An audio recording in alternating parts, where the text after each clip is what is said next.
বিসমিল্লাহির রহমানির রহিম। সুপ্রিয় শিক্ষার্থীরা, আসসালামু আলাইকুম। আমরা আজকে তোমাদের জন্য অতি কনফিউশনাল একটা ক্লাস নিয়ে আসছি।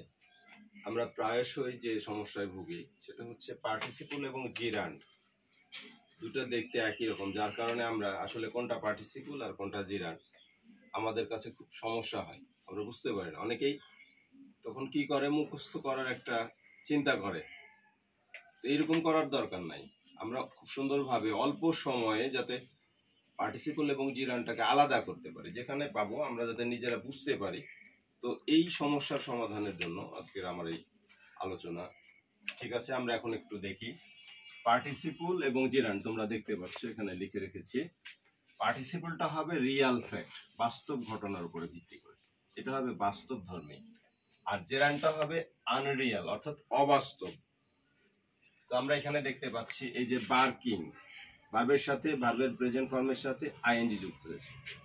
একইভাবে রিডিং, ক্রাইং, সুইমিং, প্লেইং। এখানে আসলে বাস্তব এবং অবাস্তবের কি আছে? আমরা যদি এইভাবে চিন্তা করি তো দেখো, বার্কিং ডগ, একটা ঘেউ ঘেউ করা কুকুর। আসলে কুকুর কি ঘেউ ঘেউ করে? ডগ বার্কস, অথবা ডগ ইজ বার্কিং, তার মানে কুকুর ঘেউ ঘেউ করে। এটা তো বাস্তব ঘটনা। তাহলে এটাকে আমরা বলবো কি? পার্টিসিপল। দ্বিতীয় উদাহরণ যেটা দেওয়া আছে, রিডিং রুম। আমি যদি রুমটাকে সামনে বলি যে রুম রিড অথবা রুম ইজ রিডিং, তো কক্ষ তো পড়ে না। এটা কি বাস্তব না অবাস্তব? একদম অবাস্তব। সো এটা হবে আনরিয়াল, দ্যাট মিন্স জেরান। ঠিক একইভাবে ক্রাইং বেবি, ক্রন্দনরত শিশু। বেবি ইজ ক্রাইং, বেবি ক্রাইস, তার মানে শিশু তো কাঁদে, এটা বাস্তব। তো এটা হবে কি? পার্টিসিপল। একইভাবে সুইমিং পুলের ক্ষেত্রে পুল সুইমস অথবা পুল ইজ সুইমিং। তো পুল তো কখনো সাঁতার কাটে না, এটা অবাস্তব, তার মানে এটা হবে কি? জেরান।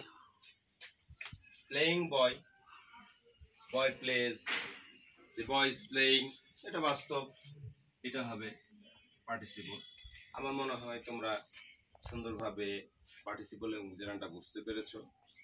আজকের মতো এখানেই শেষ। ধন্যবাদ সবাইকে।